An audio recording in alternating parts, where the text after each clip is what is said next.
Okay, well, what happens when a tree dies in the forest? After last Friday's windstorm and all the trees that came down, this is a particularly relevant topic for all of us. And I'm very interested to hear what wildlife biologist, our tonight's speaker, Ken Bevis, will have to say about all this in his talk, A Dead Tree's Excellent Adventure. Originally from Virginia, Ken has lived in Washington since 1986. He's held a variety of positions in natural resource management, including the Forest Service, Yakima Indian Nation, and Washington Department of Fish and Wildlife. He's currently Stewardship Biologist for the Washington Department of Natural Resources Small Forest Landowner Office. And in this role, Ken helps landowners to learn how to manage small private forest lands for wildlife on their property. Ken has a Bachelor's of Science in Forestry and Wildlife from Virginia Tech and a Master's in Biology from Central Washington University, where he studied woodpeckers and owls and deepened his knowledge and appreciation of dead trees. He frequently teaches workshops and classes for Washington State University extension programs, focused primarily on birds and forests of the Pacific Northwest. An accomplished singer-songwriter, he has also acquired some local renown as a nature troubadour.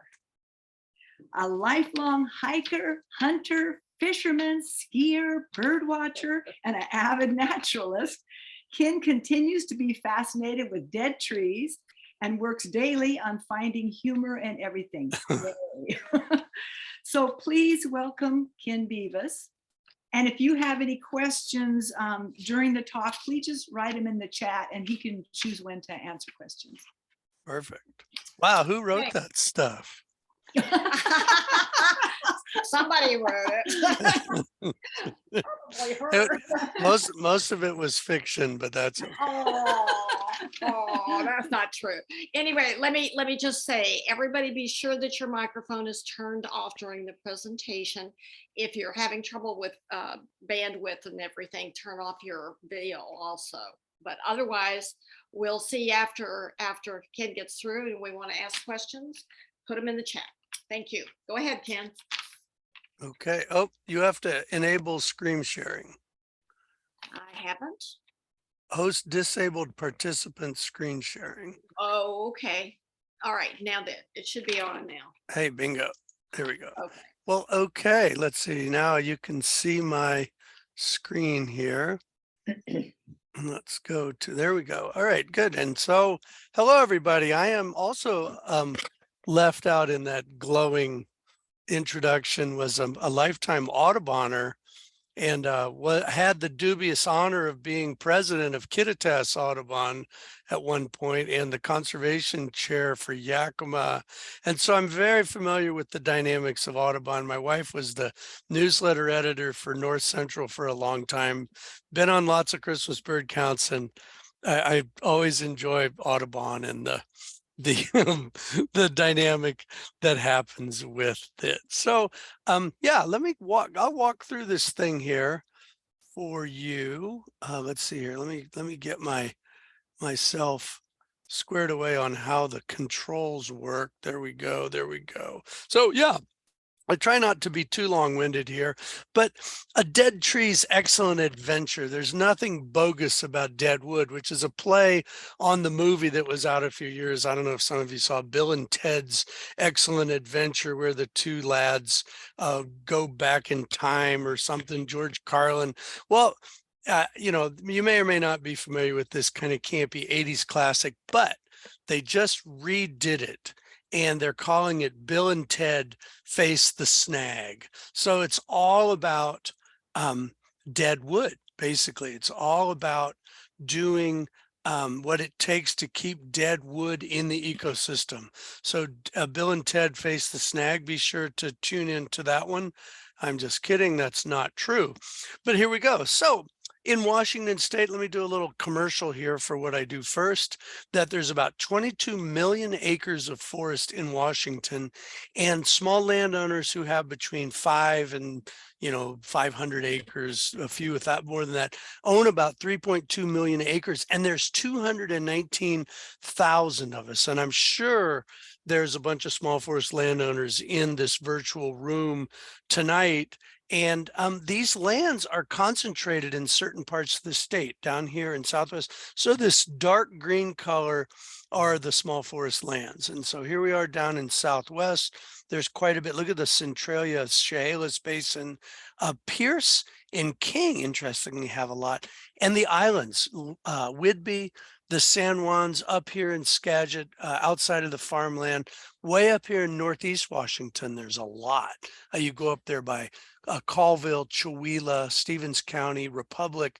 So, excuse me, these are the areas with these concentrations of people. Well, it turns out that there's a need for people to have information to help manage these forest lands, to answer questions, to kind of almost act like extension, so probably people here are familiar with extension agents and what they/we do to help people. So the Department of Natural Resources houses this thing called the Service Forestry Program, and we're in the process of reorganizing and hiring new people based on House Bill 1168, which is pretty darn cool.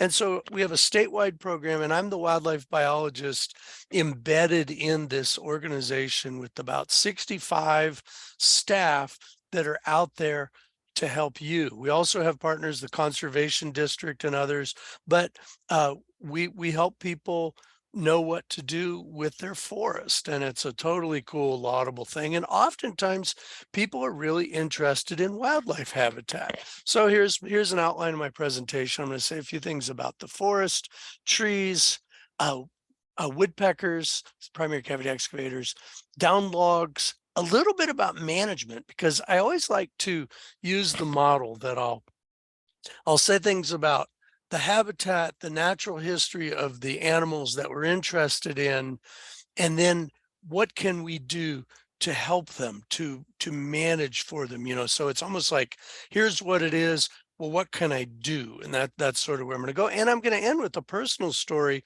about what happened at my house, my wife's house over here in the Methow Valley, which is where I live. So here we go. So let's start with forest in general. That forest, we think of them as being static, because trees don't grow right in front of our face, at least not very fast, but forests are always changing. So like this is an alder stand over in the foothills of the Cascade. And look back here, there's an old Douglas fir snag left over from the original forest tucked into that alder stand. Here's a true second growth stand in Miller Sylvania State Park down by Olympia that was logged off in 1910 or something like that, and has grown back into this natural state there.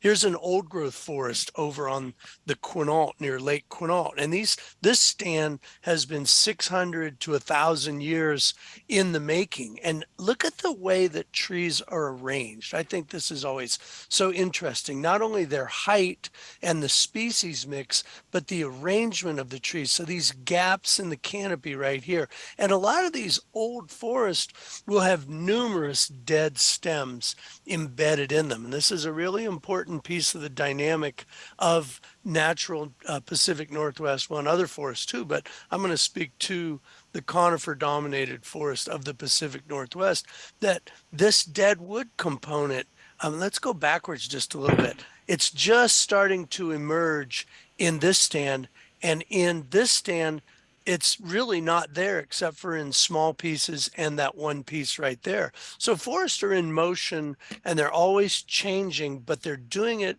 in kind of slow motion relative to the human lifespan. So I've made the comment that the forestry's fundamental problem is that it takes too long, and one human lifespan, is one medium aged tree. So here we go. So But let's talk about trees here for a minute, because trees are really interesting organisms, and they change obviously over time, which I've already alluded to, but an awful lot of the trees that we see on our landscape are really not very old. So here's a Douglas fir tree on the left here that's probably only, let's see, one, and Doug firs, you can count the nodes to get a rough idea, because at the tip, it goes 1 year's worth and then it does it again. So this tree is like 1, 2, 3, 4, 5, 6, 7, 8, 9, 10. That tree is only about 18 years old.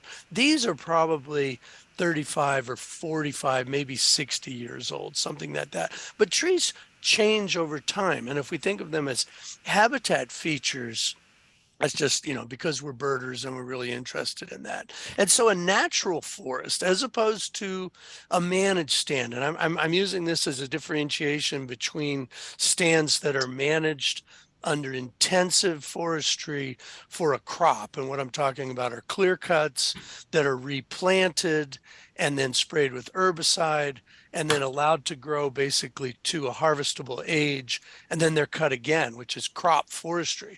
But a natural forest is different. A natural forest that's allowed to, trees to grow, and obviously you can remove some, but they have a lot of different trees in different ages and states of growth and decay. You might have some with big holes in them from the pileated woodpecker going deep into the stem, like that right there.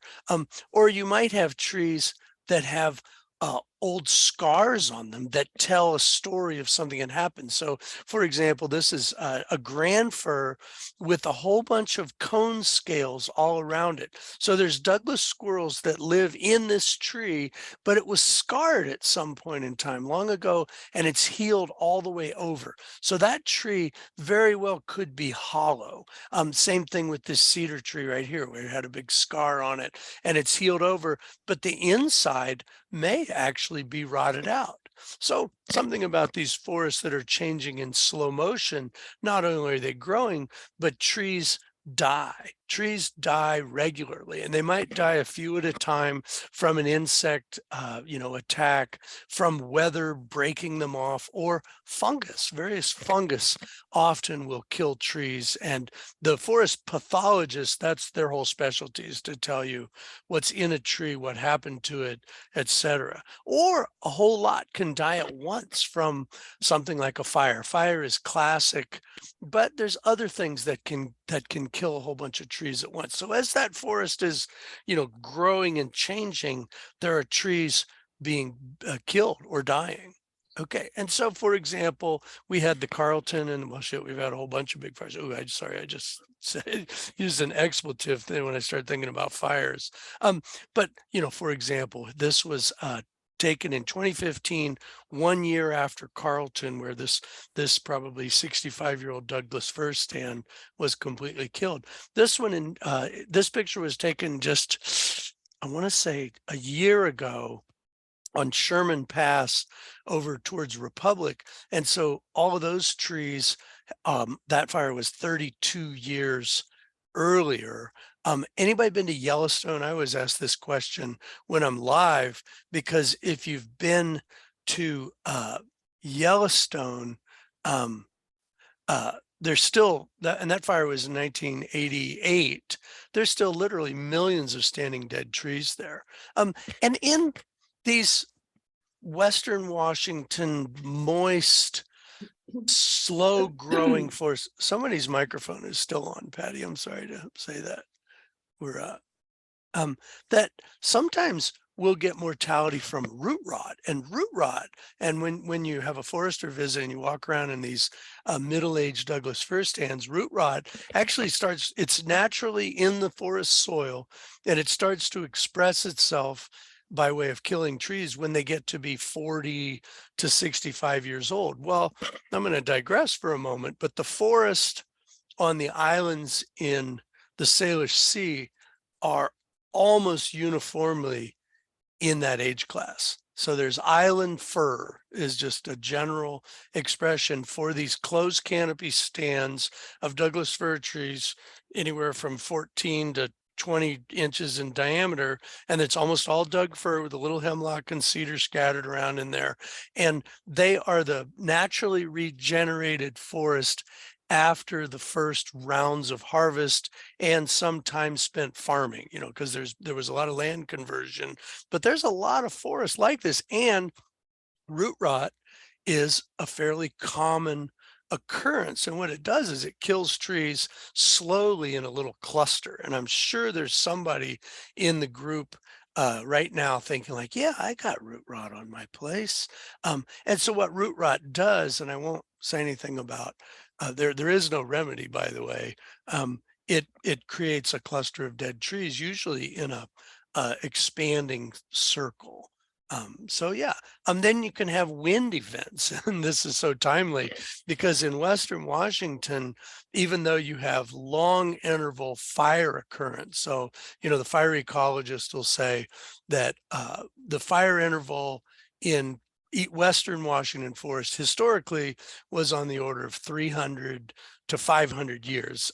Eastern side of the Olympic Peninsula more so, but that's a really fascinating study too, to look at fire and the way that it once upon a time spread. But anyway, that's a different story. But wind is something that happens periodically, and there are a lot of forests, and this is over on the Olympic Peninsula, but these big blowdown trees here in that, sometimes it happens in Eastern Washington. This was a microburst up near Colville, that about a 20-acre area, it snapped all these trees in half.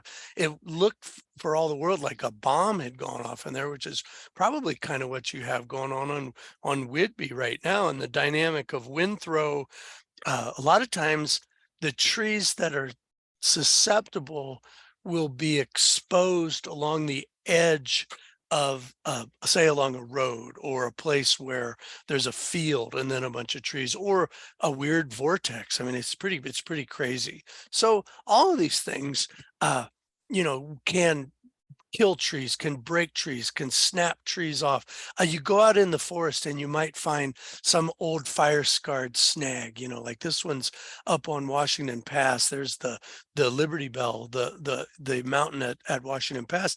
And this tree probably was 600 years old. It was a larch up in the mountains there. And this old stub has been there for a long time, kind of like Howard in this this was burned in the middle. This is over near Stevens Pass, and there was a little place where a bear had been resting in this thing. This would be a great bear den, by the way. So here's the thing, though. Whatever the event that creates the dead wood, the wood always persists for a long time. And it varies a lot. I mean, honestly, it varies a lot depending on the setting. Like a hemlock decays faster than a Douglas fir or a cedar. An alder decays faster than a hemlock, but it still persists for a long time. Think about dead wood you've seen in the forest, and that's what I'm going to speak to here. Okay, so let's go to trees here for a second. Let's see, let me check the chat here real quick. Somebody been to Yellowstone? Good. Oh, good. There's a question. What do we do to manage climax forests? JA, let's get back to that. That's a good question. We'll go there at the end. So a tree, you think of a tree as being I don't know the right terms for this, even though I'm a biologist. I guess I haven't been a biology teacher in a long time. But the way that the organ systems in a tree work isn't quite like a human or like an animal, because like our spleen is necessary for the blood to go through the blood vessels, which are rejuvenating all the time, and the tissues are going back and forth. So you have all this active tissue working together, and I'm waving my arms around. You guys can see me, but I can't see you. Can you still see? Oh yeah, see, I'm doing this. I'm waving my arms around here. So well, okay, we'll get to this. So a tree, though, is a set of disjunct systems that all interact. And so here's your high school biology thing. So which parts of a tree are alive in the high school science definition? I'll pause there. And I know somebody knows one answer. which is the cambium layer right around under the bark. There's the cambium. Let's see. Yeah, there it is. Let me make myself go away here. The cambium is right under the bark, and it is reproductive cells that are going in and out, and it's creating the phloem. And the phloem, the phloem is bringing photosynthate from the leaves up in the canopy down the stem and then dissipating them all through the tree, to do stuff. And inside of that, there's the xylem, or the sapwood, they call it. Well, the xylem is moving water from the roots all the way up through the organism. Well, the heartwood, the middle of the stem, is xylem that's no longer functioning. So the middle of the stem, essentially, as a tree gets old enough to get heartwood, then that's supporting tissue, and the tubes are no longer working. So the xylem and the phloem are basically a series of little, go ahead. Oh, are a series of little straws. Go away, go away, go away, go away. Oh, who's going away there? Go away. Are a series of straws going up and down, in the tree. So they're little tracheid cells that have openings, and that's how a tree works. And the water moves from the roots up through capillary action, up through the stomata in the tree. It's pretty amazing, actually. The whole system is amazing. And so, but here's the thing. Most of a tree is dead tissue. So the live tissue is that cambium layer, the root tips, and the leaves themselves, which are doing photosynthesis. So I call photosynthesis cellular activity. But most of a tree is dead tissue. It's kind of like your fingernails. Your fingernails are not reproducing, though they don't have any sort of conductive function. They're really guardians for your sensitive toes and fingertips. But most of a tree is dead tissue. It's not alive at all. And so it's supporting it. And trees have this interesting ability to partition off the influence of fungus. So fungus is trying to break down plant tissue continuously.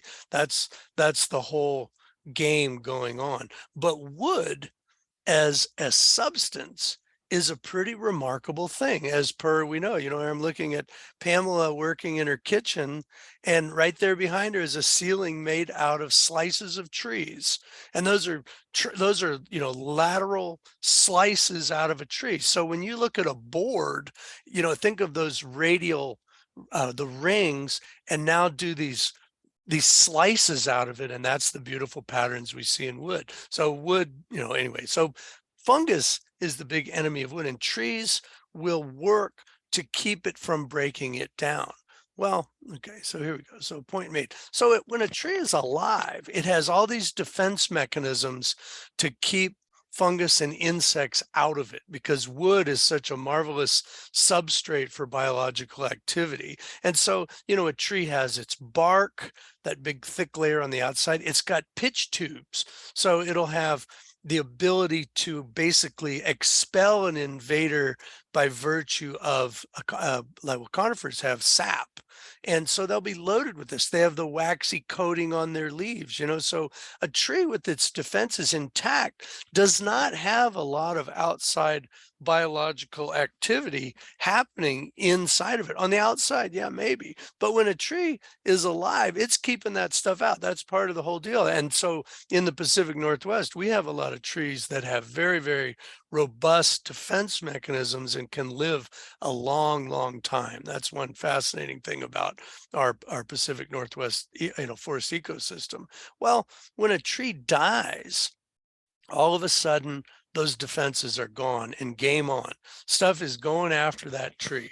And the freshly dead tree will have still cambium. So the cambium is where the sugars are, and the fine branches. So when you look at one, this tree is under attack almost immediately from all kinds of insects that get in there and do stuff. And so the freshly dead tree, it won't take long before you'll start to see woodpecker excavations through the bark, which, by the way, is now protecting that inner layer where the cambium was, that these bark beetles and other shallow dwelling insects, and there's a whole bunch of them that pass through. It's kind of almost a sequential thing that's predictable. I'm gonna get to this here in a minute. So the cambium is eaten by the bugs, and the woodpeckers are eating the bugs that are eating the cambium. So when you see woodpeckers show up, they're actually responding to this whole this whole Started at uh 7:30. oops, can you hear me okay? I forgot to ask if my sound is okay. Yes, we can hear you. Okay, good. Okay, Nina, hold that thought about the knife handles. Yes, there you go. Nice.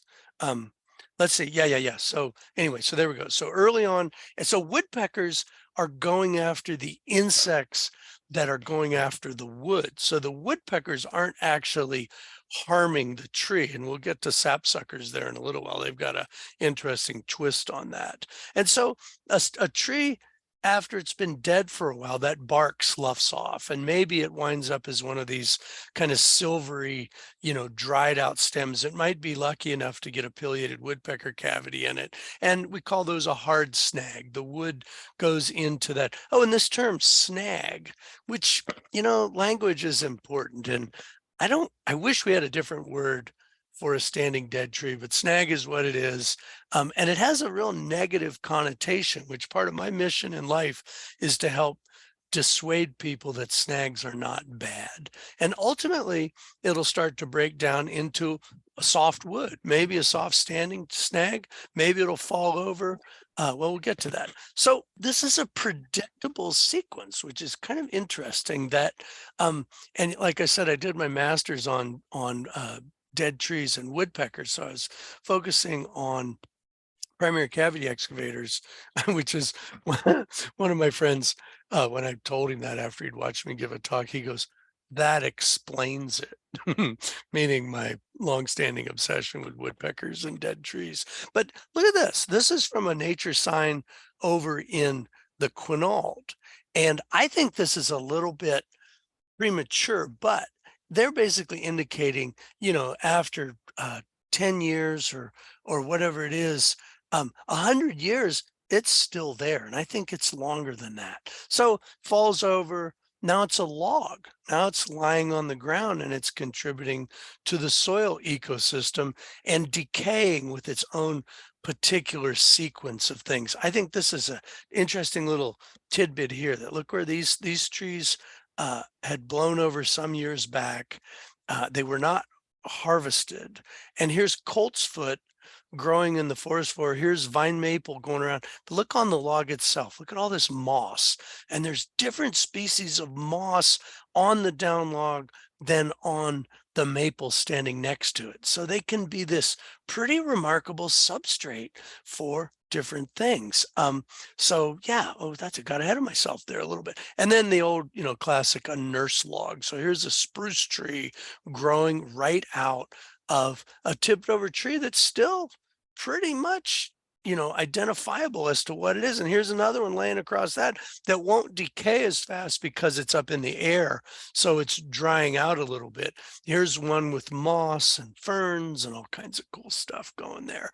Breaks down and becomes soil. So somebody described an old log as basically being a big compost pill, a slow breakdown compost pill that takes a while to break down. The smaller the pieces, the faster they break down. So think about places where you maybe have scattered branches on the forest floor, for example. It still takes a while, but it varies a lot, and it varies by species, like I said, but wood becomes soil, and it takes a long time. This is just a really interesting tidbit about dead wood. And it's only been in the past, probably, let me think about this for a second, 50 years when we really started to appreciate the role of dead wood in the forest ecosystem. And some of the work that some of you might be familiar with, Jerry Franklin at University of Washington, with the old growth initiatives in the 70s and 80s, they started to actually study dead wood. And before that, it had always been just assumed to be waste and in the way and something we had to get rid of so we could get down to the bare mineral soil to get those little Douglas fir trees in the ground to grow our next crop of trees. And we've had some pretty significant shifts in the way that we perceive the forest. And so this is part of it. And it's a reason. So these forest science people, now here's a little bit of a dirty laundry thing, that it's really hard to quantify that. So let's say you were going to try to describe the decay characteristics of this log right here in the background. And it's like, well, it's kind of soft over here, but it's still kind of hard over here. And what percentage of it is in? Oh, God. So they came up with these essentially subjective scales where it's like, all right, here's a live tree. So that log we just looked at would have been in, okay, this class 1 was that one hanging in the air. That one's getting into a 3, moving towards a 4. And that's good enough because there's no real clean timelines to lay on this, but they would be different in different places. But the point being that in these forest ecosystems, this is just always going on. This is happening. Every single tree at some point in time, just like us, dies and goes through its decay cycle. So this is one of the take homes, is that the dead wood is essential to natural forest ecology. And I use the word natural because that's differentiating from intensive forestry. And so, and I'm not dissing intensive forestry for its objective of growing wood fiber as quickly as possible, because it works, but it's not a natural system. And anyway, that's a whole nother ball of wax we could go down. But there you go. So dead wood is essential to natural forest ecology, and it's great habitat. Holy smokes. I'm in the room here with a bunch of birders. And so I heard somebody say something about a pileated woodpecker today. So yeah, there you go. Yep. Jennifer says, clarification on the value of snags. Yes, it's true. Yep. Okay. Well, we'll do some questions here in a couple minutes. So deadwood is a great habitat. So let's take a look at a few of the deadwood dependent wildlife species. So here's one, pileated woodpecker, largest woodpecker in North America. Is this a male or a female? Pause. For those who know, this is a male because it has the mustache and the red goes all the way down to the nares right here. They make these big oval holes in larger diameter deadwood. And look at the beak on that thing. Holy smoke-a-ramas, that is a chisel. So woodpecker has this pretty remarkable anatomy that it has a combination chisel and tweezer attached to its skull. It has 2 toes up, 2 toes back that help it to stabilize on the tree. It has a really stiff tail. If you've ever gotten to hold a study skin or something, these tail feathers are really stiff. So they will go up a tree and locate an insect cave, an excavation, a chamber, and they do it percussively. So they'll go up a tree and go. You've probably seen them do this. They'll go up the side of the tree and then they'll stop. Can you hear that tapping? See if anybody can hear that. So I'm just doing a little tap on my desktop here. And then they'll dig in, chop, and then stop. And they slip their tongue in to get that insect. Well, their tongue, some of you know this is a great gee whiz, is twice as long as their beak. So that pileated's tongue is that long. Where the heck do you store a tongue that long? And some people know this too. It wraps around their skull. So they have a special chamber where that and it's kind of cartilaginous. It sort of folds in. It's not fleshy like our tongue, but it goes around their skull and back out. It has barbs on the tip, sticky saliva. I read this article that said that when they find an insect larvae in that tunnel, so imagine a little beetle larvae that's in that tunnel that it's essentially created by eating its way through the wood. That woodpecker will take that sharp tip and it'll go around that beetle larvae to try to get it loose before it'll skewer it and then pull it out and then all the way back. Oh, good food.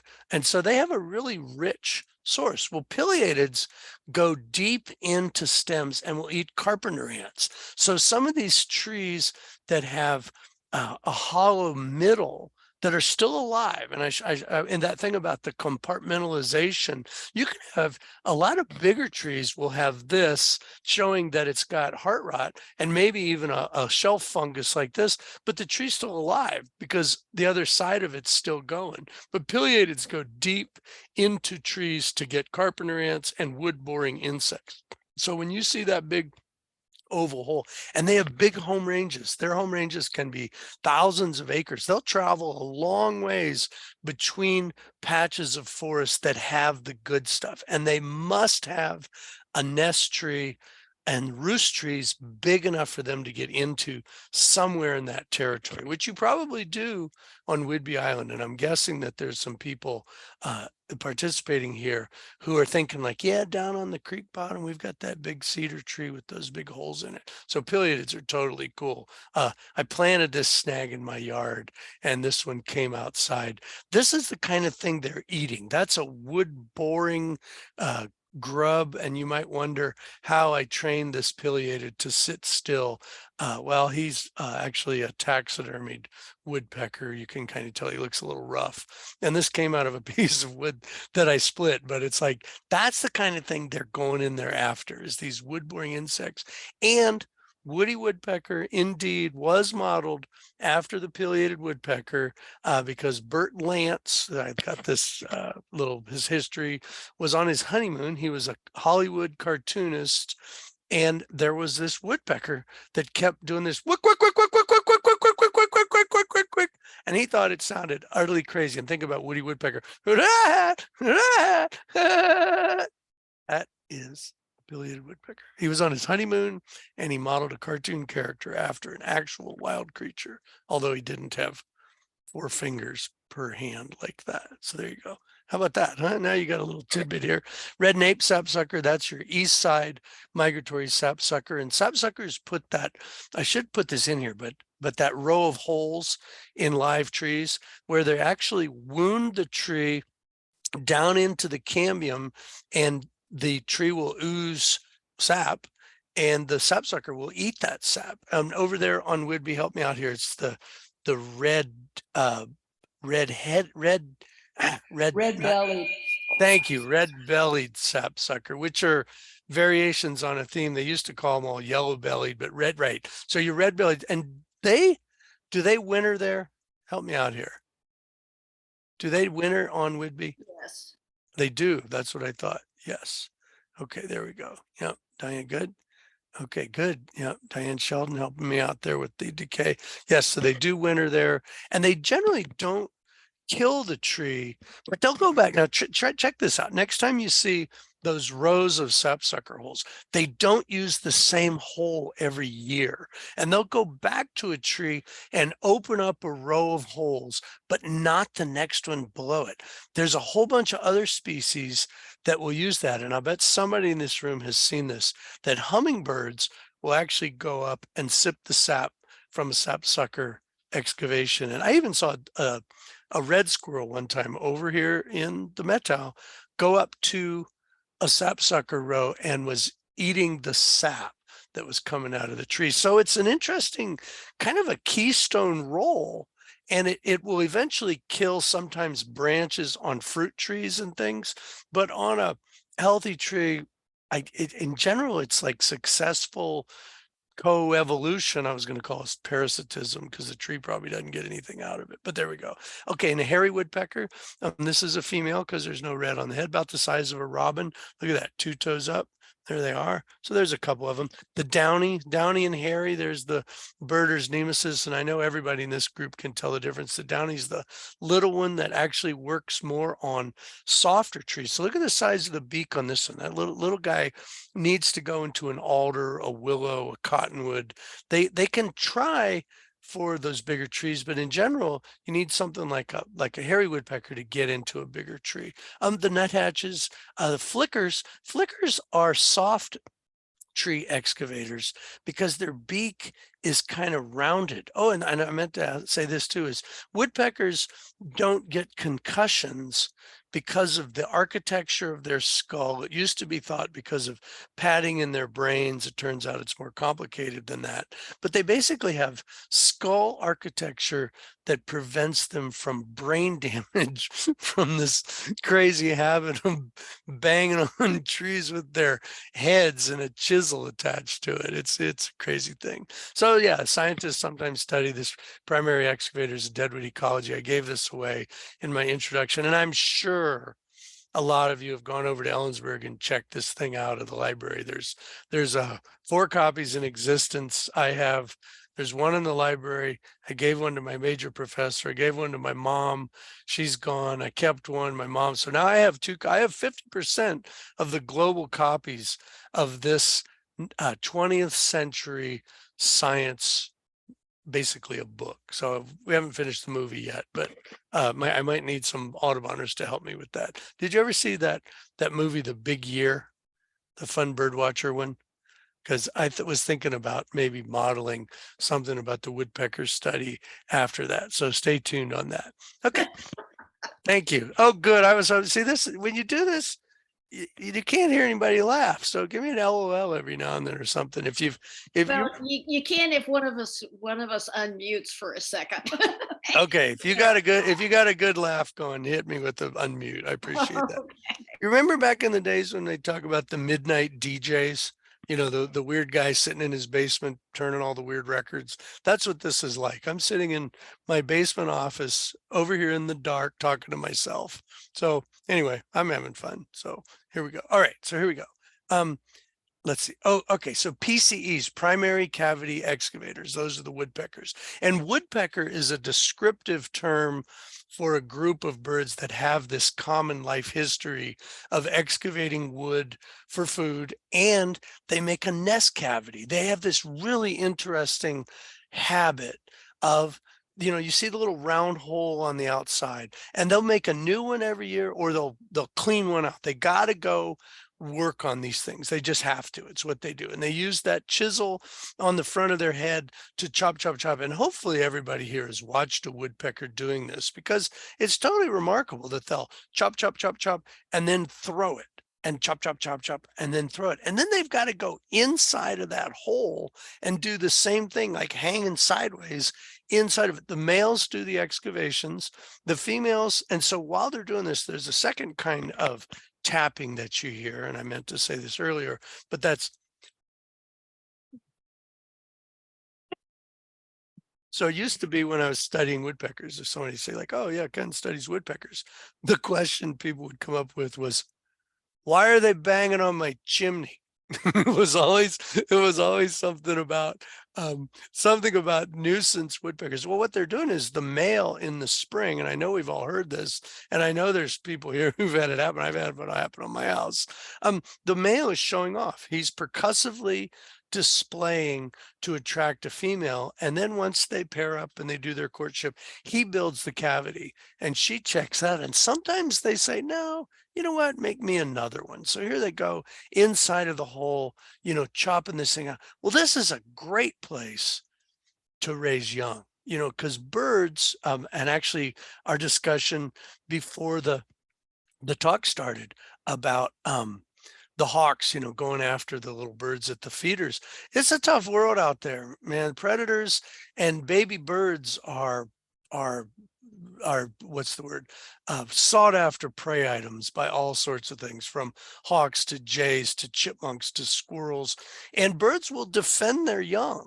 And so woodpeckers have this really high success rate in fledging because of this nesting strategy of building this essentially a fort with one entrance. And woodpeckers also have this cool life history that the males and the females will brood the young. So when they're brooding, and even when they're really young and they're, you know, in the hole, one or the other of the adults is often there, if not always. And so, you know, here come these dinosaurs coming out of the hole here. So a woodpecker nest is a great place to raise a family. So if I was here in person, I'd have one of my cavities with, but the proportionality of these cavities is really interesting, because subject to the size of the bird, like a pileated, oh, and it's always about 1, to 3.5 times the diameter of the hole to the bottom of this oval shaped cavity. Sometimes they're shallower, sometimes sometimes they're shaped different, but there was this one research project where they found out that the outer wood in a tree that was selected for a cavity, and they used some kind of cool engineering tool to determine this, is denser than the middle of the tree. So the rot trajectory of the species of tree, meaning does the heartwood soften before the sapwood, makes a difference in which tree is selected by a woodpecker for a cavity. And the tree's got to stand there dead long enough to get soft enough for the woodpecker to dig it. And there's certain species that are better than others, but all these sort of different variables in which tree is selected for the nesting site. Well, the good cavity snags, and I say good meaning the ones that are selected, are often trees that have broken off.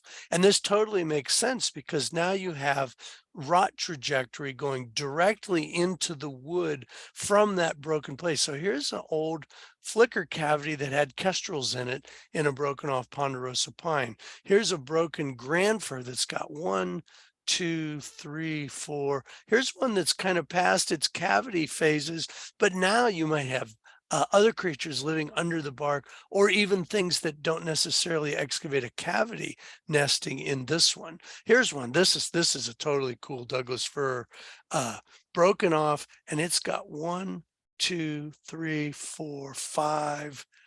There's 6 on this side of the tree, and there were about the same number on the other side. Well, this is about a 24-inch in diameter tree. And what happens is they excavate where the conditions are just right.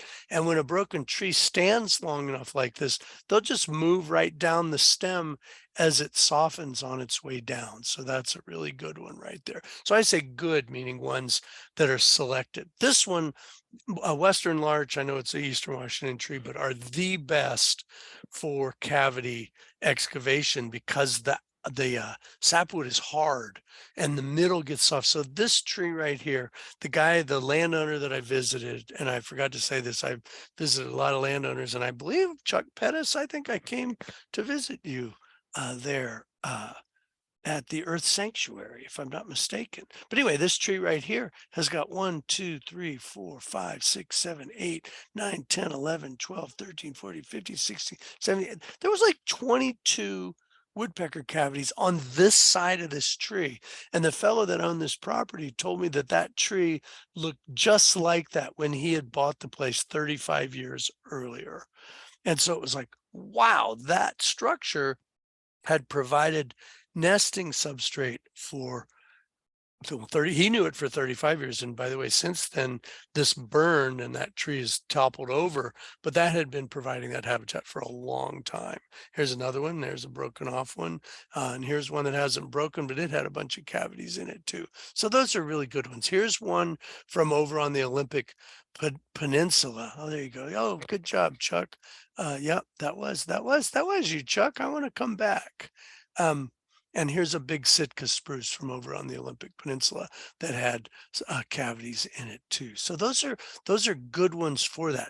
So the woodpecker, they make it every year. They got to. It's just what they do. But those abandoned cavities are sought after by all these other species who don't have the ability to put this perfect little fortress inside of a dead stem. And so there's a whole bunch of species that will use woodpecker cavities, and bluebirds more in drier country, but tree and violet green swallows in your country, they just love those. Okay, Chuck, I'm going to take you up on that. So here are some of the secondary cavity species. Kestrels, smallest falcon, eat a lot of voles and insects and things. Male or female? Birders, that's a female.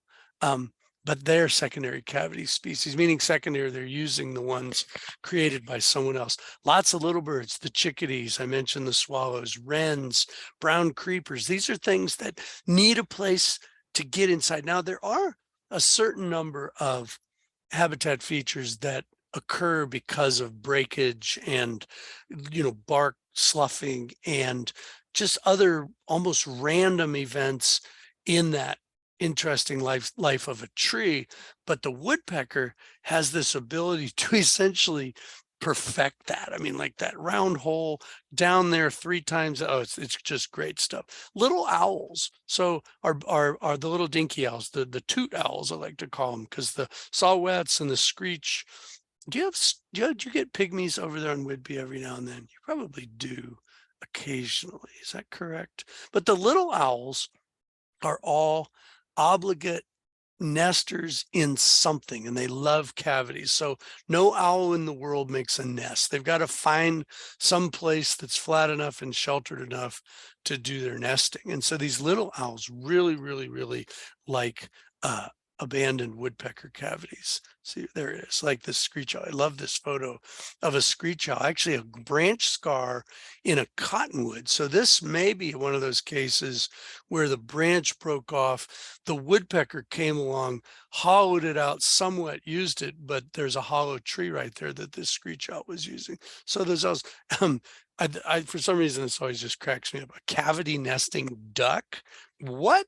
Well, it turns out hooded mergansers, which you were mentioning earlier, wood duck being the milk carton bird for the cavity nesters, goldeneye, all nest in tree cavities. Well, how in the world could there be enough natural tree cavities out there to provide for a species like this to evolve to require that for nesting? Well, I would suggest that how that happened was that there were so many old primeval forests with so many big trees hither and yon that it was an available niche, and off they go. Wood ducks have made a fairly substantial recovery because people have put up artificial cavities continent wide in spades, and it's actually working. So just a side note there. So cavity nesting ducks and mammals. How about mammals? Flying squirrels being a really, really interesting species that's more common than we think. And I believe they do occur on Whidbey. Correct? Good job. Yes, Chuck mentions that the nesting boxes at Earth Sanctuaries for the woodies. Yes, that's right, Chuck. You showed me some of those. Love that. Let's see. Yeah, some of the males. Do you have flying squirrels on Whidbey? Question mark. I'm pausing. I think you do. There are people see them rarely. You certainly have Douglas squirrels. You certainly have bats. I don't think you have martin. And you have eastern gray squirrels, by the way, which also we use. But these are animals that will use cavities. Bats love cracks in trees. They love cavities as well when they can find them. So there are also mammals, lots of mammals. Falls over, and now down logs. A down log is a habitat feature, particularly for I don't like this term, but herptiles, meaning reptiles and amphibians. So in Western Washington, dead wood, downwood, is very closely associated with the presence of many of our salamander species. So, and small mammals, mice, voles, chipmunks, things like that. They look underneath the edge of a big down log sometime, and right under that little overhang, it looks almost like a deer trail sometimes, but it's a small mammal highway. They'll run right along there because it's a place that the owls can't quite get them. They got cover. If you were a mouse running around making your living, going up and down this log looking for seeds and everything, your worst nightmare is that screech owl or a barred owl. And so you want to stay under cover as much as you can. So down logs can provide that. So here we go. Yeah, I mentioned this. So a lot of our amphibians will use that down wood. And like the ruffed grouse, do you have ruffed grouse on Whidbey? I think you do, using it as a display place, like up on top of it. So there's certain organisms that use, the down logs and the soil level habitat, and it's moist in there. So one feature of dead wood is that it holds moisture, because of those substrate. Okay, no grouse on Whidbey Island. Thank you.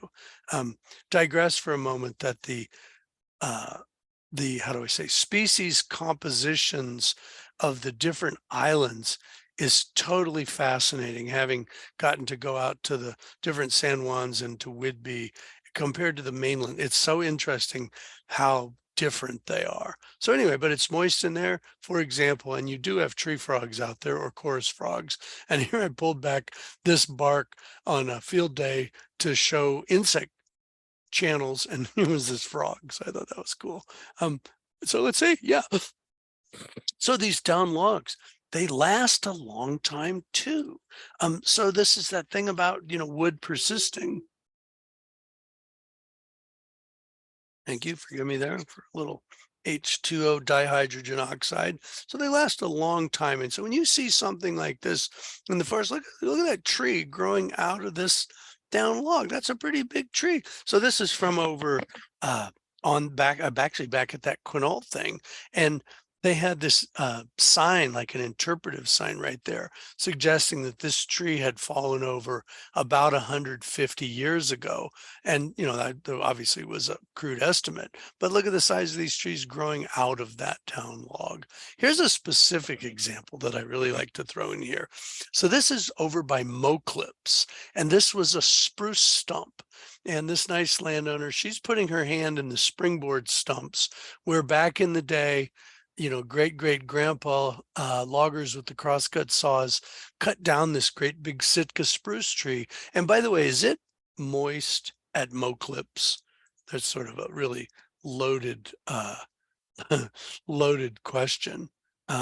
Yes, of course, Moclips is really wet. This is like this on the Southwest Olympic Peninsula. Well, right behind this big stump lay this.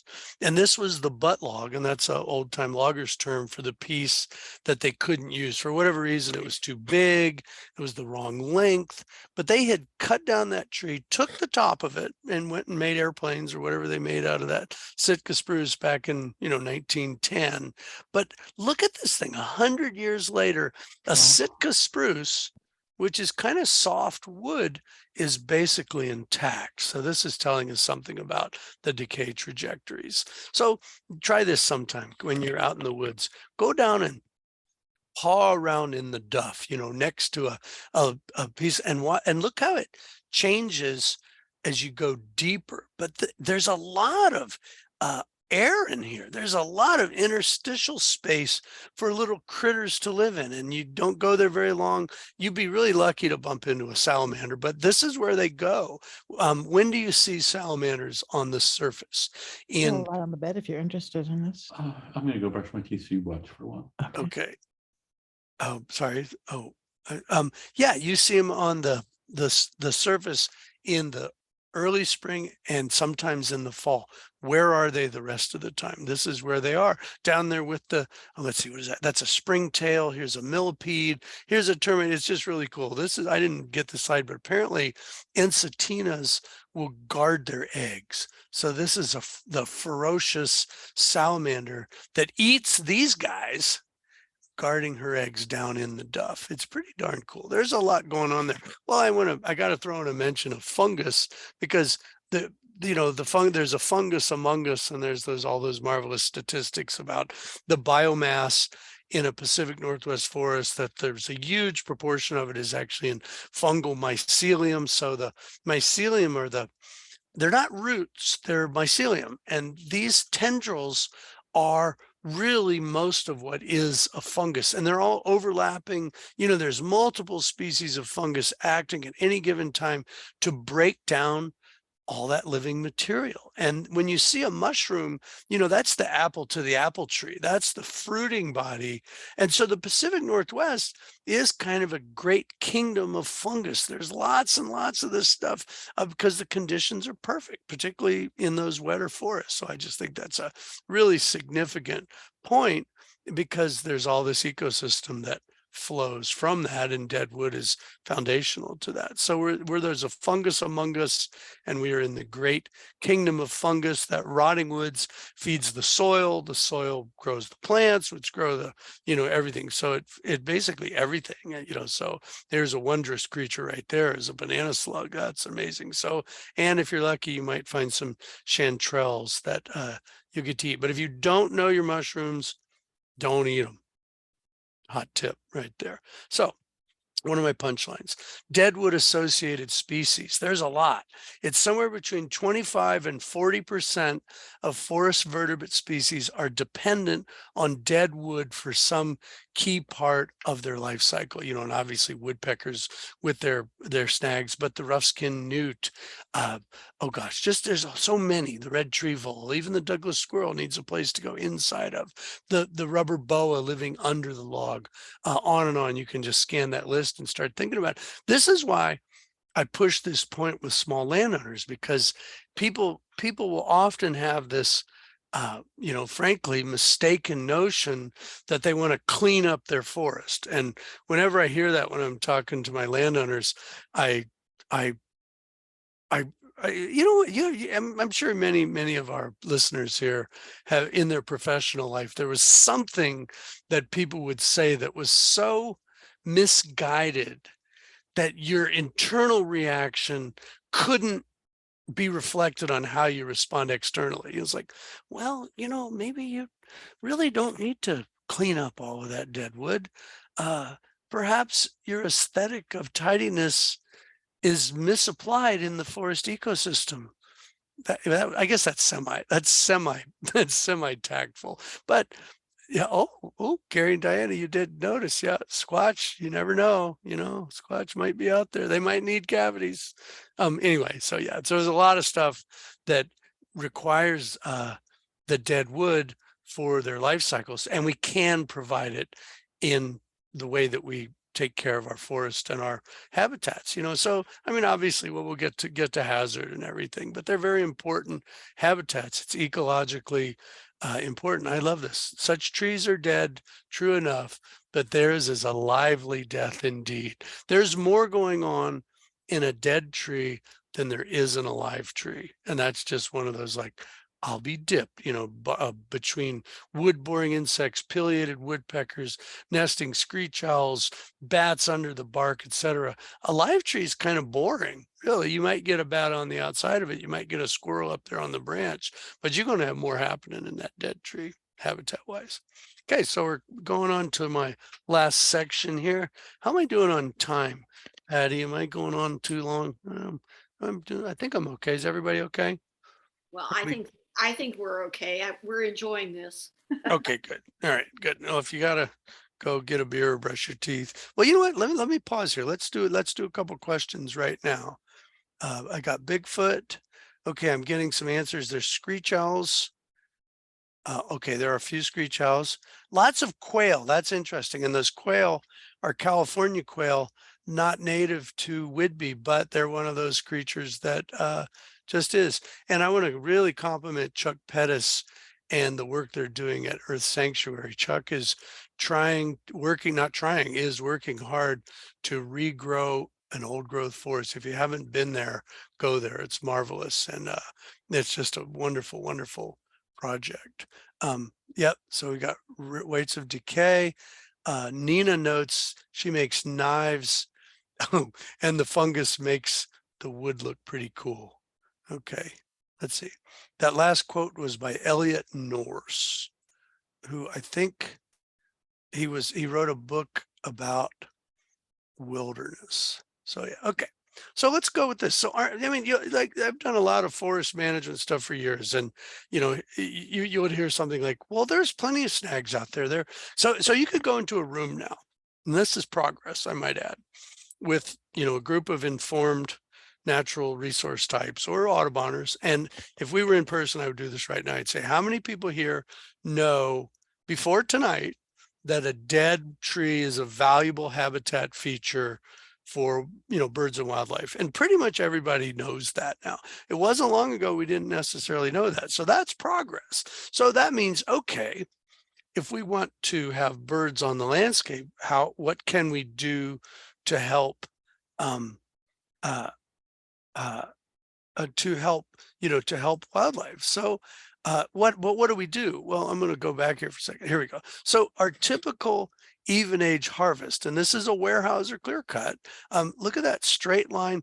The logs are even gone. This is a bad thing that's happened with timber harvest in the last few years. It's almost all whole tree mechanized. And so those big falling machines come in, they snip the tree, they lay it on the ground in a pile. Another big machine comes up, grabs it with tongs, takes it to the big landing pile. Another machine strips the branches, cuts it to lengths, and they put all of the slash in this gigantic pile. So all of that biomass is not out on the forest floor anymore. So you basically have cleaned it up, which makes it easier to plant trees. I mean, that part's true, but you've totally disrupted the soil, how do I say, the sequencing of soil building and everything in this. And, you know, habitat wise, I think this is interesting that right along the river, here was one dead tree, and that little white spot right there is a bald eagle nest. So here's one too.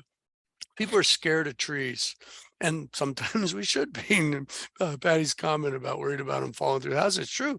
And so in the spirit of hazard removal, we will just cut trees down because we're scared of them. So this one was particularly tragic, frankly, because this was a hollow cedar tree with a bunch of pileated woodpecker holes in it where they had been roosting in this thing. And it was at the backside of a a picnic area that had hardly any use. And they cut it down at the base. They could have snagged this tree anyway. And firewood. Holy smokes. What do people think about dead trees? Well, heck, and I've done it. You go cut down the big ones to get your firewood.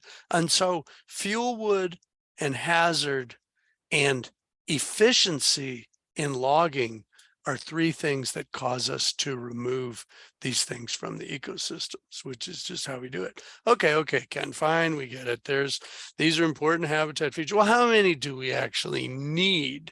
Now, that's an interesting word because need indicates an objective of ecological function. And we have all this talk about a healthy forest. And now I'm going to be a bit of a what's the word when you're a skeptic? So everybody wants a healthy forest. Sure, of course I want mom and apple pie too. But how many snags do you need? Well, it gets a little complicated because a larger snag can provide for more species. Remember that one that had all the holes in it. Soft snags are needed, say, for chickadees. Chickadees can't necessarily use that big hard one, at least at first. Some trees are better than others. A cedar is a wonderful snag. An alder actually can be pretty good for a short time if it's big enough to have heart rot. Cottonwoods are excellent wildlife snag trees because sometimes they'll be partly dead and partly alive, and they rot. They get soft, but they got pieces falling off of them all the time. Some species are better. How many do we need? Yeah, and somebody noted in the chat right here, somebody said Forest Service want 1 snag per 3 acres. Right. Where does that number come from? Well, I'm going to get to that here in a second.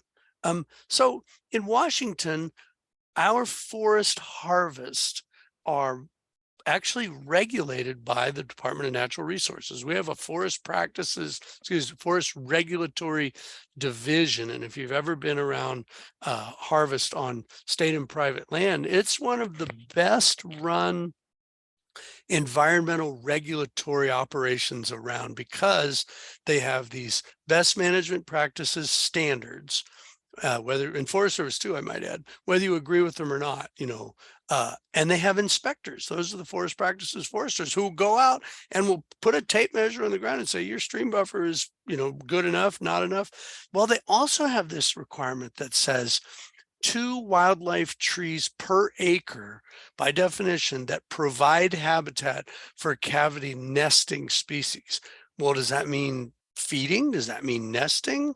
It's really hard to enforce, but it indicates the intent of the law and the recognition of the importance of this habitat. It's something that if you, and maybe I'll do this after I retire, this is something that really should be looked into more aggressively about how these came about. And so the Forest Service wants 1 snag per 3 acres. The DNR wants 2 wildlife trees, which could include snags, but if they're considered unsafe, they take them down. Now, I was rambling about that whole tree yarding. Well, here's something really interesting about logging today, because most of it is done with all these big machines.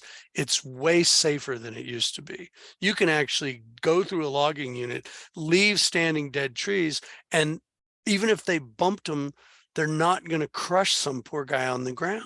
So anyway, so I'm ragging there a little bit, but it's pretty interesting. So in the forest practices rules, and what they'll do is they'll say, oh, they're down there in the stream buffer. So they'll say you have to have two. So you have a 10-acre unit, let's say. We're supposed to have 20 wildlife trees. Oh yeah, they're down there. And the definition is pretty flaky. Well, with my landowners, now I'm leaving behind DNR, state lands, forestry, or the Forest Service, or Weyerhaeuser, because they're operating on industrial standards. The Forest Service has its own particular odd stuff, but basically once the Forest Service goes to a contract for a timber harvest, they have their own set of guidelines. So like 1 snag per 3 acres, that's different than the DNR. It's still acknowledging that these features are important. Well, let's go to my small landowners, us. I say my small landowners, obviously you're not mine, but people will be like, well, yeah, okay, I get it. Why? Yes, wildlife habitat is a high priority to me. So I like to give us things you can do. Oops, wrong direction. Here we go. So I say, you know what? The law says 2 per acre. Let's double that. Let's go for 4. Let's try for 2 hard ones and 2 soft ones per acre. Now I got to add, an acre is 200 feet by 200 feet. So when you look at a football field, which is kind of a good measure, a football field is about 1.5 acres. So imagine your property, and I'm going to guess that quite a few of the people in the audience have 5 acres, 5 or 10, which seems to be kind of a standard for Whidbey. And that's a pretty big piece. And a lot of people have a house in the woods with trees surrounding their home site. And then back over there is the back portion of the property where you could have some snags that are not necessarily threatening your house. But the best strategy, because nobody counts, you know, frankly, I'll say 4 per acre, blah, blah, blah. Nobody goes out and does the inventory and says, okay, good, I need 1 more. So the best strategy is to know what a really good one is and keep it around. Bigger is better. Broken tops are great. You know, frankly, any species, I'll take them all. Anything that lives on your Whidbey Island forest would be a fine wildlife tree snag. Bigger is better. I like to say 10 to 12 inches in diameter as kind of a cutoff point, because that's a size that will be good for a hairy woodpecker. So use hairy woodpecker. Oh, good job, Jennifer. Hairy woodpeckers are sort of like the kind of the standard every person's woodpecker. And so, you know, 10 to 12 inches and 8 to 10 feet high as a minimum. But your best trees are, you know, cedar, Douglas fir, I say ponderosa pine. Grand firs are actually pretty good. You don't really have many peat pines there. Hardwoods are good, particularly when they're partially alive. Cottonwood, alder, and big leaf maples. Big leaf maples have this marvelous habit of becoming hollow in the middle of those big multiple stems. And so, yeah, big leaf maples are a good wildlife tree. So there we go. So if you don't have them, you can actually create them in different ways. You can girdle trees. And this is one that I've seen work in different places, where you basically cut through the bark, you know, and make, you kill the tree from the bottom. I've wondered if that's where the rot comes in and they snap off sooner. But, you know, I've seen a couple places where people did this, and 8-10 years, they're still there. So it's worth a try, particularly if you had a stand that needed some thinning, and that's a whole nother topic. But if you're trying to help your big trees and you have a bunch of smaller trees, you could girdle them. And if you're going to gather firewood, do it from the small diameter trees. So you can get firewood from your thinning. Get your firewood from your 4-inch, you know, dense Douglas firs, and maybe kill them first with girdling. Oh yeah, here you go. Here's one where a climber girdled the top of a tree. You can use climbers like, let's see, Jennifer just said, yes, the tree service Good job. And they were willing to do that. I'm going to get to that. So use those climbers, use these arborists. And these arborists, are there any arborists in the group? Because I'm about to say something about them that is highly complimentary, but also of interest. No arborist in the group. Does anybody have? I do need to wind up. Okay, Patty, I'll be done soon. Arborists are kind of like artists, and they love to do this stuff. So you can have them mimic nature. You can actually have them create these broken off stems like that by going up there and creating the broken top stem on a tree that might be a problem. So have them rough it up a little bit so that it looks like it broke. That's also a little bit more surface area for the fungal stuff to get in there. Who are these guys? Yeah, they're artists, and they're a little bit crazy, some of them, and I just love them. So here you go. Here's an example. So if you're going to do a hazard to habitat project, and this is kind of one of my take homes, is let's see, you would want to remove the crown to reduce the weight and basically leave behind that lower woody cylinder. This was a created snag about 25 years earlier. So this tree was top. Look at all these cavities in that nice Doug fir there. Yeah, I said this, and you take off somewhere between half or even 2/3 of the tree. So the remainder is any place from 8 to 50 feet high, but you've basically taken the crown weight out of it. Yeah, there you go. I said that. Minimum diameter 10 to 12 at the top. Bigger is better. Rough it up. And if it's in a safety situation, shorten it so it can't hit anything serious. And also think about, if you, like, let's say you had this next to your driveway and it stood there for 20 years and then it really started to rot out and it was becoming a hazard, you'd want to know where you could drop it when you finally had to take it out. And I had an arborist tell me that. He says, I love these things. And so here's a great example. This was a cedar that died from drought in these nice people's backyard, and they had their tree guy do it. They love to do this. So it's a verb. You say, ask them to snag the tree, and almost every tree service will go, sure, I can do that. We can do that. If you're doing a harvest, you can have those big logging machines do it. Watch this. There's how they harvest these days. 1, 2, 3, 4, 5, 6, 7, 8, 9, 10, 11, 12, 13, 14. In 14 seconds, you can't really tell this, but this is a big machine. That's about a 10-foot high stub right there. And have them do that if they're doing some logging. Over there by Roslyn, in the Suncadia neighborhood, they made a bunch of these when they were preparing the place. And here it is, 13 years after snipping them, they're full of cavities. It's pretty cool. Okay, so here's kind of a run into done here, Patty. So this is my house. This was the forest that my wife and I bought. Forest. It was basically shrub steppe with scattered pines on it. And this is looking from our driveway across our property. And in we moved in 2008. So this was about 2012. And look at this species list. Red-breasted, white-breasted nuthatch, grosbeaks, Clark's nutcracker, Douglas squirrel, hummingbirds, actually a lot of hummingbirds, not very many woodpeckers at all. And it looked like this, and it was pretty cool. August 1st, 2014, car got a flat tire on the highway. Fire came up across our hill. If you've ever been to Winthrop, it's right up over here. Twisp is behind you in this picture, but it burned across the hill. And all of that bitter brush burned so hot that it killed all of the trees. It killed all the trees. So that last picture was taken from right about here, looking this direction. So look at this. It burned it down to dust. Holy smokes. I'm digressed for a moment, but it's recovered amazingly. And I had an arborist come and topped a bunch of trees to help them last longer.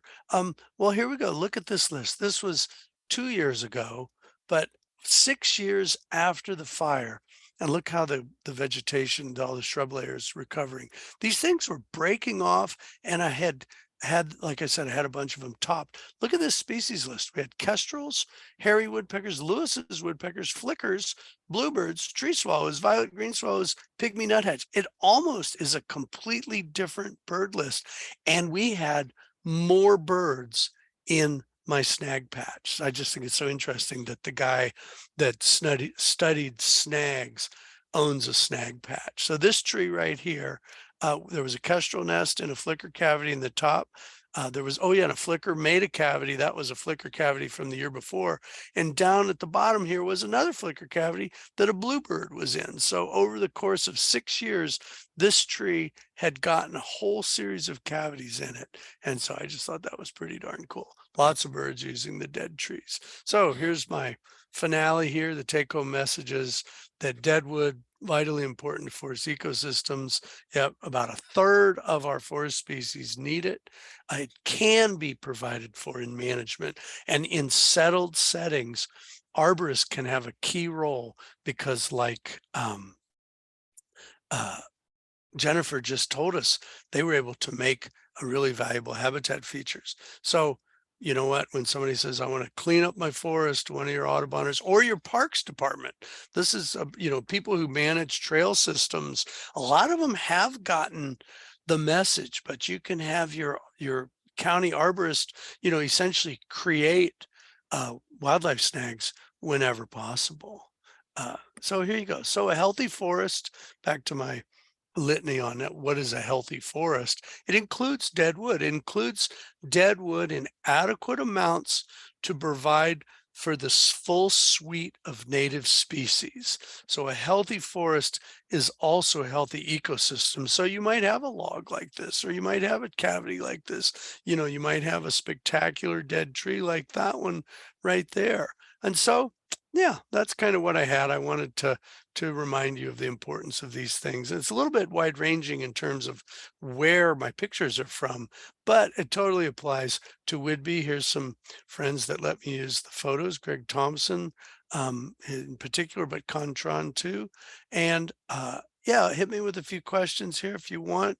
I had to put that bluebird back in there. That's one of the best photos I've ever taken, and it was with my cell phone through a spotting scope. Oh, I might add, on top of a snag that I planted in my yard. So there you go. So how fun. Oh, Karen, thank you. Yeah, and so I am part of the DNR Service Forestry. Here's my email. If you might have questions about habitat or you're interested in our programs, including possibly a visit, hit me with an email. Chuck, I want to come back out and revisit Earth Sanctuary, and maybe I could come see a couple of you folks at the same time. Thank you, Gary and Diana. What fun. Any other questions? I have my hand raised. I'm not sure how we're supposed to ask questions. Either way, go ahead. I just inherited 22 acres right on the edge of Langley. Wow. Pretty old trees. Nobody's touched it. And I don't know if I should get somebody to come look first, or, you know, just. Or just what? or just what? Well, there's a couple of trees that have come down over the driveways, so we got to deal with that. But other than that, you know, it depends on your goals, because you know what, Lori, you are a perfect candidate for our programs, because that's actually what we do. We help people assess where they are and help you figure out what you want, you know, because yeah. I clearly, and my partner clearly want those trees to not be cut for 1,000 years. You know, we're working at trying to get some legal way to do that. So. Well, that's where land trust and things come in, and there's different tools to achieve that. There may be, you know, and I've confessed to being a little bit of a reformed tree hugger, that sometimes active management can move you forward faster than just letting nature take its course. And often that has to do with species selection and overstocking, and, you know, say like, and Chuck's project at Earth Sanctuary is doing some of that in spades. So it's not always, I mean, if your end objective is to have, you know, a rainforest, and you want to see outcomes in your lifetime, there may be some things you could actually do, which could include managing invasive species and like cleaning up the downfall is really kind of a hazard question, I mean, because Yeah. we live on the landscape. And so, yeah. So Lori, you send me an email. Did you see my email address there? Yeah, I wrote it down. I will. I didn't know if that would be the, Yeah, that's a good start. You can use me as a starting point. yeah. Excellent. You're the person I was hoping to reach tonight. We have Nice. some really old Sitka and some old cedar, and Very know, cool. we'd like them to get older. Right outside of Langley. I love Langley. Okay, good. Lori, I'm coming to visit your place in Chuck's. I just got myself a trip to Whidbey. Ah! Yay. Okay. You'll be welcome. Gary and Diana have their hand up. Oh, I like this. Go ahead. Yeah, there's an open space, I can't remember the whole term. Lori, if you're, and anybody else who's in the county, Right. that you can put your land in to get decreased taxes Right. with, there's 2 or 3 levels of it, that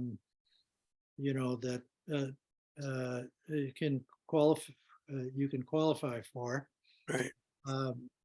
My other question for you, Ken, is currently our town, Coopville, is going through its comprehensive plan update. And boy, we'd sure like to bring some of your ideas into it regarding making snags. Maintaining them. Do you have a city arborist? Probably not. No. And then Not maintaining snags, but maintaining and possibly developing snags, Right. as you've suggested. Yep. We And could have some, include yeah. in the, Parks and Recs Right. Right. component of that. So are your slides available, or do you have like a brochure handout, I do have a couple of handouts that's an interesting point, Gary, because we have municipalities often are, and park departments are targets for these messages, and they often won't have anybody on staff who really knows very much about trees other than getting them out of the way. that's for sure. That's for sure. And that's true across the whole state. We even have an urban forestry program whose goal is to help municipalities. And yeah, managing hazard trees as a habitat tree is a add-on to arborist work, because arborists tend to prune crowns and shape trees and and planting is often done kind of catch as catch can. And so Coopville may have an opportunity to put some cohesion to their vision, which indeed could include habitat trees as one strategy for dealing with hazard trees and recognizing their value ecologically so that when they're out of the way, you just leave them alone. So yeah, this would be great for inclusion in our tree ordinance. right, component. your tree ordinance, exactly. Include hazard to habitat in your tree ordinance, yes, where it's just it's always on the table as an option. And there will be times when you can't do it. Or let's just say you have some weird Norway maple on a street corner that died and it's never going to be a cavity tree. Then there are cases where, they probably should come out. So that's Gary, send me a note and I'll link you to our urban forestry group. Good question. Okay, I think we're going to have to wrap it up, Ken. And anybody have any further questions? You can There's one- email him and ask questions. Well, Marnie's got one more. Can we do Marnie? Okay, Sure. I'll let Marty. Okay, yeah.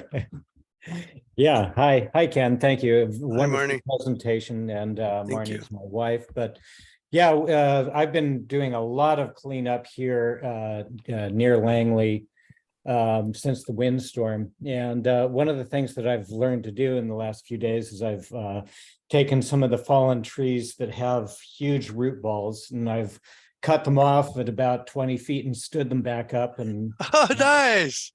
And they go right back up.